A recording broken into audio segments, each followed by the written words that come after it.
नमस्कार, मैं हूं मृत्युंजय कुमार झा और हमारा खास show weekly round up commodity special, इसमें आपका स्वागत है। और हम बात करेंगे कि ये पूरा हफ्ता कमोडिटी मार्केट के लिए कैसा रहा है और अगला हफ्ता कैसा रहने वाला है, कहां पर आपके लिए कमाई के मौके बनेंगे। हमारे साथ तीन खास मेहमान हैं इस खास चर्चा में। हमारे साथ हैं रविंद्र राव, कोटक सिक्योरिटीज के। हमारे साथ मनोज जैन हैं, पृथ्वी फिनमार्ट के, और सुनंद सुब्रमण्यम है, चॉइस ब्रोकिंग के। आप तीनों मेहमानों का बहुत बहुत स्वागत है इस खास चर्चा में। और चर्चा की शुरुआत गोल्ड से करेंगे, क्योंकि गोल्ड के लिए ये हफ्ता बहुत खराब हफ्ता रहा है। मतलब खराब, जो लोग ट्रेडर हैं और जिन्होंने निवेश कर रखा है उनके लिए, जिनको खरीदना है, जो कंज्यूमर है उनके लिए तो अच्छा हफ्ता है, क्योंकि दाम कम हो गए हैं। तो पूरे हफ्ते में करीब करीब 3.5% की गिरावट आई है गोल्ड में। और इस हफ्ते गोल्ड ने 48,500 का स्तर भी टच किया। रिकॉर्ड स्तर से दाम करीब करीब अब 8,000 रुपए तक कम हो गए हैं। अगस्त के महीने में 56,000 के ऊपर गोल्ड का भाव गया था और अब गिर के 48,500 के करीब पहुंच चुका है। पूरे हफ्ते मार्केट 48,450 और 50,250 के दायरे में घूमता रहा है। तो मेरा पहला सवाल रविंद्र जी आपसे होगा कि क्या ये माना जाए कि 48,000 के आसपास गोल्ड का हाल का बॉटम बन जाएगा, अब यहां से ज्यादा गिरावट की गुंजाइश नहीं है? पहला सवाल मेरा आपसे यही। Good afternoon Mrityunjay. देखिए, यहाँ से और नीचे जाएगा नहीं जाएगा, आई थिंक वो नीचे के लेवल ब्रेक होने के बाद समझेंगे। लेकिन आई थिंक जो ओवरऑल सेंटीमेंट है, क्योंकि जो भी अंडरलाइंग फैक्टर्स है other than the vaccine factor, जो गोल्ड को नीचे लेके जा रहा है, उसके अलावा जो भी फैक्टर्स है वो अभी पॉजिटिव है। हालांकि स्टिमुलस में अभी थोड़ा सा डिले हो रहा है, लेकिन वो भी मेरे हिसाब से धीरे धीरे आ जाएगा। So underlying fundamentals are still positive. एक टेक्निकल सेलिंग थी 1850 के नीचे, जो हम बोल रहे थे कि 1870-80 तक आ सकता है, तो अभी वो आ चुका है। और 1800-1780 का बहुत ही एक क्रूशल सपोर्ट है। अगर एमसीएक्स की बात करें तो एमसीएक्स में अराउंड 48,200 का एक स्ट्रॉन्ग 200-250 का एक स्ट्रॉन्ग सपोर्ट है। तो मेरे हिसाब से ये काफी अट्रैक्टिव लेवल्स है बाइंग के लिए। और अगर हम डॉलर इंडेक्स देखें, जो कि नेगेटिवली कोरिलेटेड रहता है गोल्ड के साथ, वो भी 92 के नीचे आ चुका है। तो कहीं ना कहीं डॉलर इंडेक्स पे जो प्रेशर है वो गोल्ड को एक सपोर्ट देगा। और ये जो लोअर लेवल्स आए हैं, तो I think that is very good for buying, क्योंकि आपका रिस्क रिवॉर्ड रेशियो जो है वो काफी अच्छा हो जाता है। इसमें जो स्टॉप लॉस होना चाहिए वो अराउंड 48,000 का होना चाहिए, और बाइंग लेवल आप 48,300-350 के आसपास कर सकते हो। ऊपर में 49,500 तक का जगह है नेक्स्ट वीक में। तो आई थिंक ऑलमोस्ट 1,200 पॉइंट्स का अपमूव है और सिर्फ 300 पॉइंट का स्टॉप लॉस है। तो मेरे हिसाब से सपोर्ट लेवल्स पर हमेशा बाइंग करनी चाहिए। और मैं 48,300-350 के आसपास एक बार बाइंग कीजिए फॉर 49,400 का टारगेट। लेकिन अगर 48,000 के नीचे फिसल जाता है तो फिर 47,500 तक के प्राइसेस भी हम इसमें देख सकते हैं। तो मेरे हिसाब से डाउनसाइड अभी यहाँ पे लिमिटेड है और अपसाइड इसमें अभी काफी ज्यादा है। तो every dip should be a buying opportunity.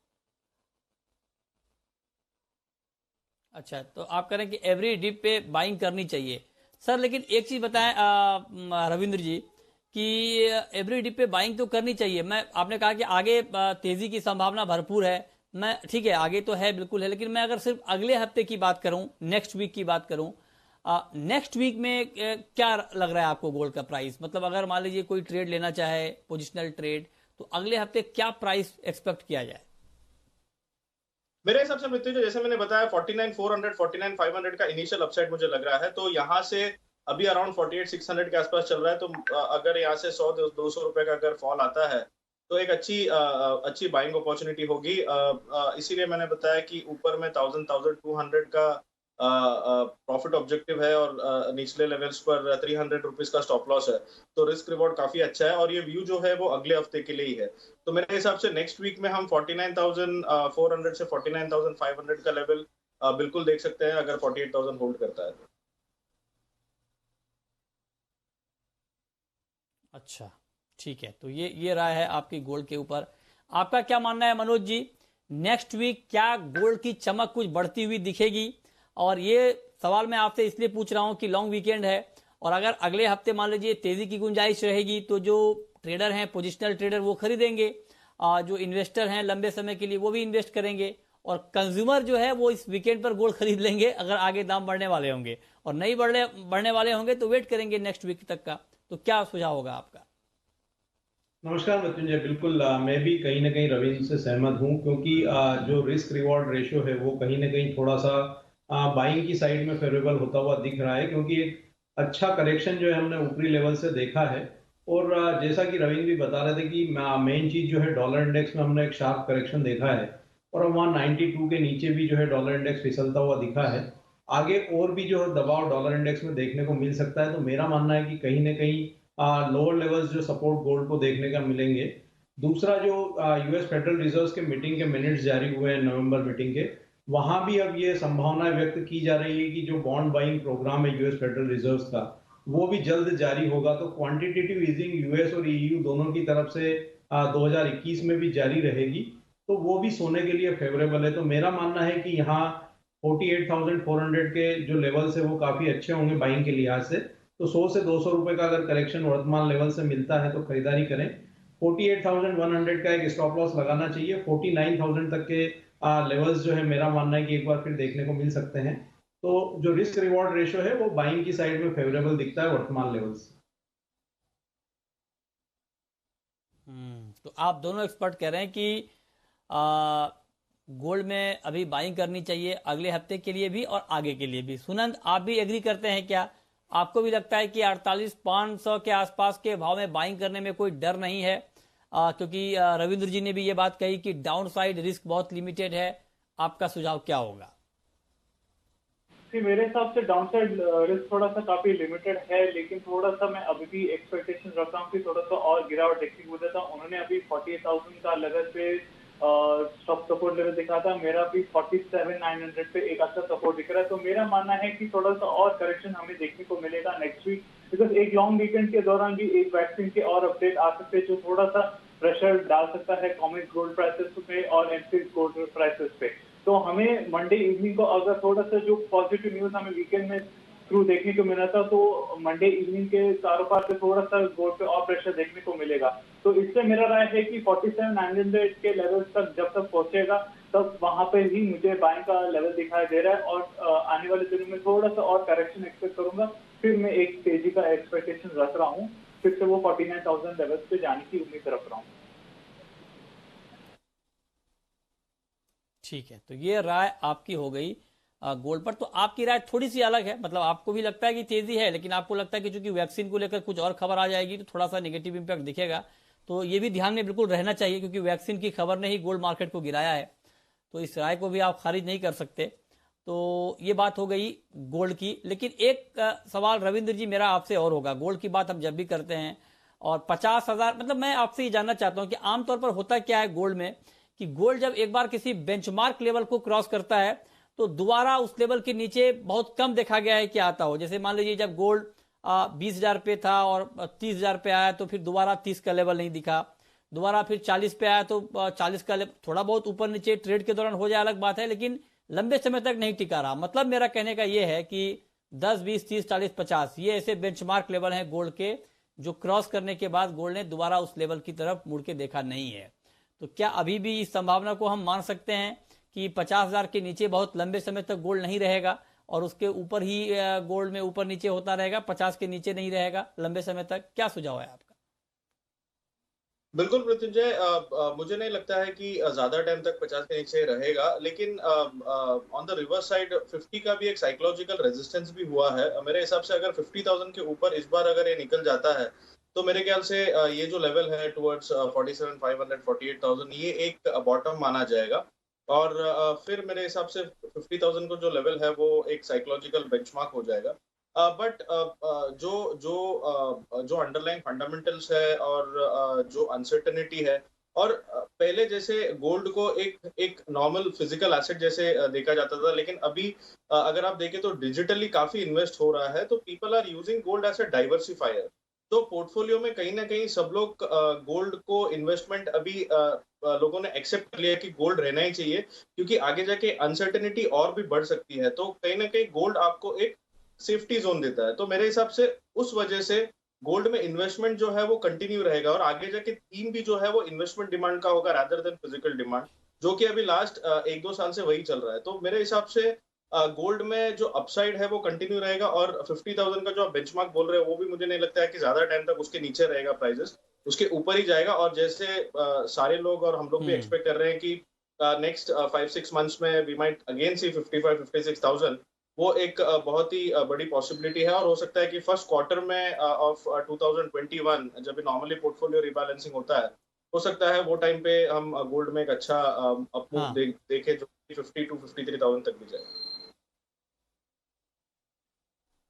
Okay ठीक है, तो ये रहा गोल्ड पर। मतलब कुल मिलाकर यह है कि गोल्ड में आगे तेजी के ही आसार हैं। जो भी गिरावट आई वैक्सीन की खबरों के दम पर आई, लेकिन कुल मिलाकर जो फंडामेंटल हैं गोल्ड के वो मजबूत हैं। अब हम बात करते हैं चांदी की, और चांदी में भी इस हफ्ते तेज गिरावट रही, और हफ्ते भर में चांदी के दाम करीब 4% तक टूट गए, और पूरे हफ्ते 59,000 से 62,000 के दायरे में चांदी घूमती रही, और रिकॉर्ड स्तरों से चांदी का भाव अभी 18,000 रुपए नीचे है। तो अब मैं मनोज जी आपसे जानना चाहता हूं कि क्या इस लेवल पे 60,000 के नीचे चांदी में अच्छी बाइंग करनी चाहिए? आपको बाइंग का मौका दिखता है अगले हफ्ते के लिए?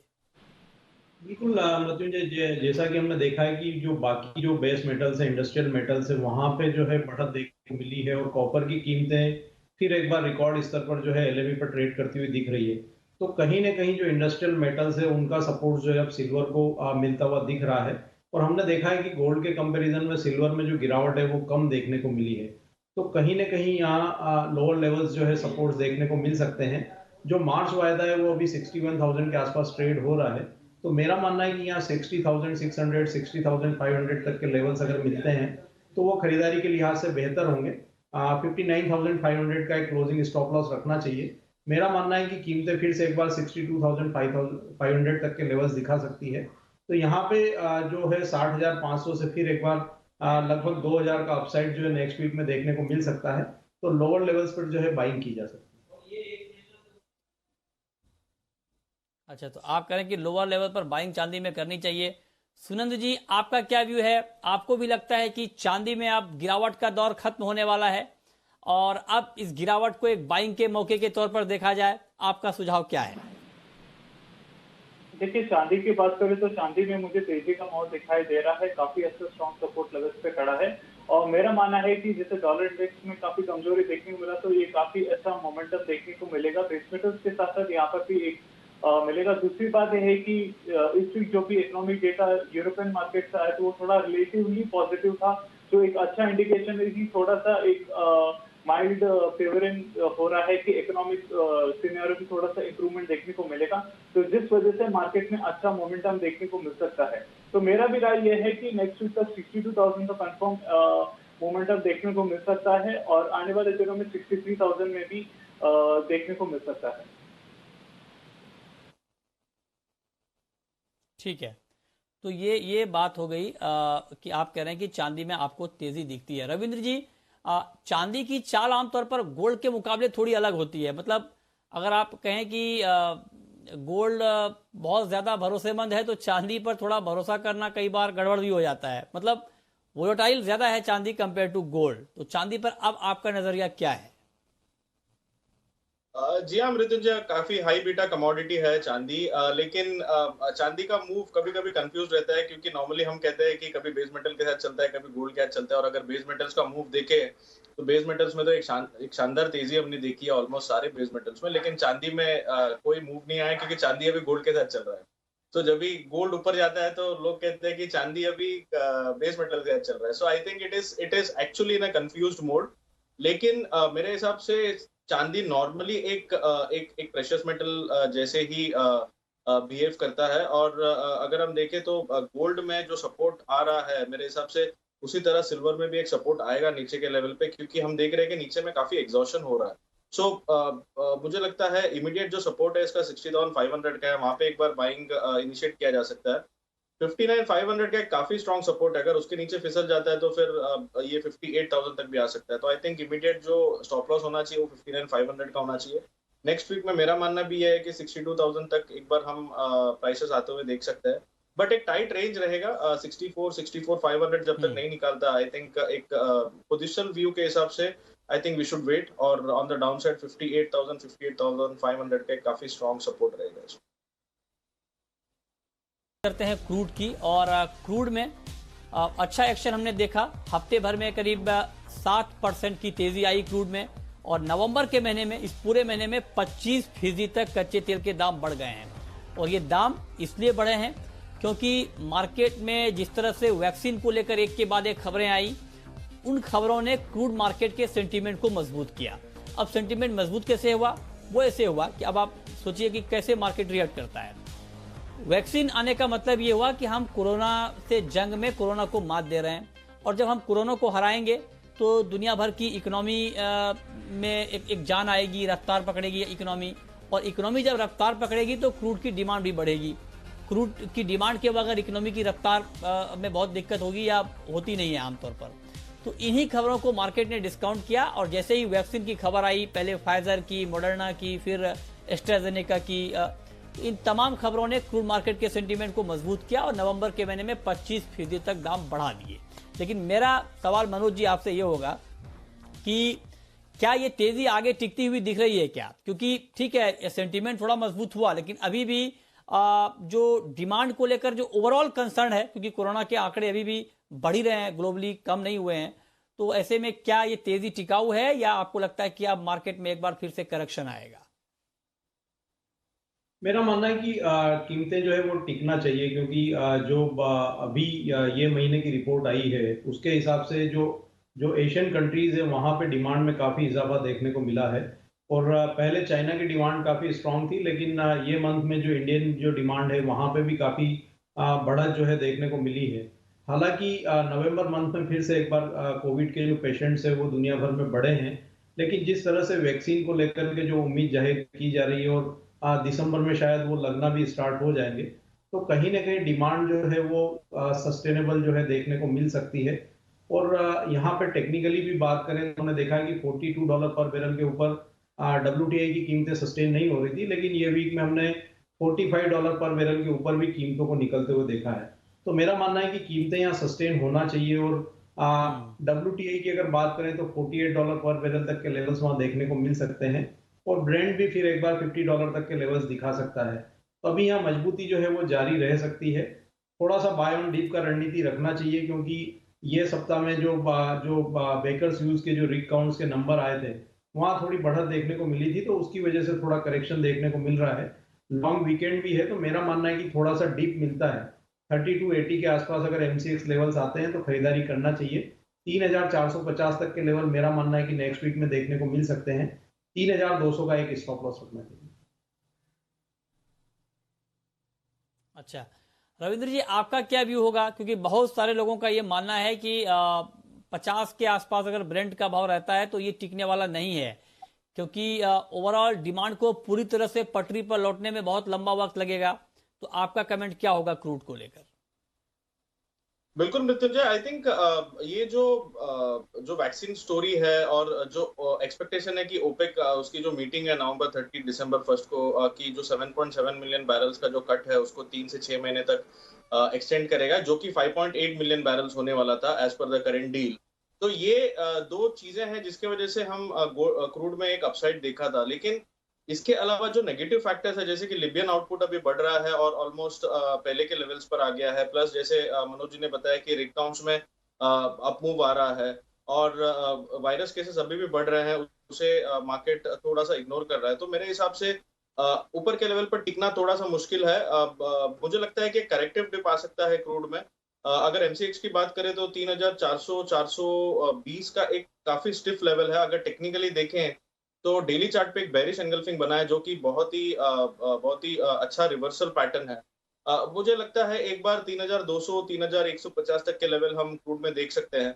अगर ये 3420 430 के ऊपर अगर क्लोजिंग आता है तो फिर और बुलिश हो सकता है। अदरवाइज मुझे लगता है कि ऊपर के लेवल पे बेच सकते हैं फॉर अ टारगेट ऑफ 3210 से 3150, और वहां से फिर हो सकता है कि एक बार बाइंग आए और ये थोड़ा सा कंसोलिडेटिव मूव में चला जाए, और ओपेक मीटिंग के पहले हो सकता है थोड़ा सा करेक्शन आ भी सकता है।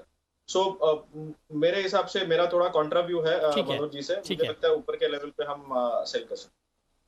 ओके, ठीक है। अब फटाफट सुनंद, आखिरी सवाल आपसे मेरा, क्रूड पाम तेल और मस्टर्ड के ऊपर अभी अब क्या होने वाला है? क्योंकि ड्यूटी तो घट गई 10%, उसका इंपैक्ट भी आ गया मार्केट के ऊपर। क्या अभी और गिरावट बाकी है, या आपको लगता है कि अब इस खबर का कोई इंपैक्ट दिखने वाला नहीं है CPO या मस्टर्ड के ऊपर? देखिए, अगर बात करें तो सीपीओ में भी अभी काफी गिरावट जो तनाव में देखने को मिला और आज गैप डाउन मूवमेंट देखने को मिला है। मेरा मानना है कि अभी भी और गिरावट देखने को मैं एक्सपेक्टेशन रख रहा हूँ, क्योंकि जो ड्यूटी काटा गया है वो सिर्फ एक पर्टिकुलर डे के लिए नहीं था, और हमें जो इम्पोर्ट्स का जो इशू पर्टेन हो रहा था, जहाँ पे central government of India is now focusing more on the retail buyers along with the farmers, तो एक क्रिटिकल फैक्टर की वजह से और गिरावट देखने को मैं एक्सपेक्टेशंस रख रहा हूं। तो 870 का जो लेवल है, मैं वहां पर मैं अभी भी एक सेलिंग का लेवल देखने को मिल रहा है। 907 पे मैं एक स्टॉप लॉस रखने को मैं रिकमेंडेशन दूंगा, और 820 का मैं टारगेट एक्सपेक्टेशन रख रहा हूँ। हालांकि देखा जाए तो जी। ग्लोबल मार्केट्स में भी थोड़ा सा फार्मर सिचुएशन में भी थोड़ा सा ऊपर नीचे हो रहा है, specially Malaysian market, but then overall trend अभी भी मैं बेरिश एक्सपेक्टेशन रख रहा हूँ और 820 का टारगेट रख रहा हूँ। दूसरी अगर मस्टर्ड तेल की बात करें तो मस्टर्ड सीड का जो सोनी है वो पिछले हफ्ते से काफी अच्छा रिकवरी देखने को मिला है, जिसकी वजह से काफी प्रेशर देखने को मिला था। और दूसरी बात है कि इस वीक हम लोग भी एक्सपेक्ट कर रहे हैं कि अच्छा रिकवरी देखने को मिलेगा नीचे सोइंग में, जिसके वजह से मार्केट में और प्रेशर देखने को मिलेगा। तो मेरी राय ये है कि 5,860 के लेवल पे आप सेलिंग करके चलिए, और 5,530 के लेवल तक आप टारगेट रख सकते हो, और 6,040 पे आप स्टॉक मेंटेन कर सकते हो। तो एक वेदर फैक्टर भी क्रिटिकल है कि अभी पीछे से ठंडी मौसम आ रहा है, तो जिस वजह से मार्केट में काफी प्रेशर एक्सपेक्ट कर सकता हूँ मस्टर्ड में।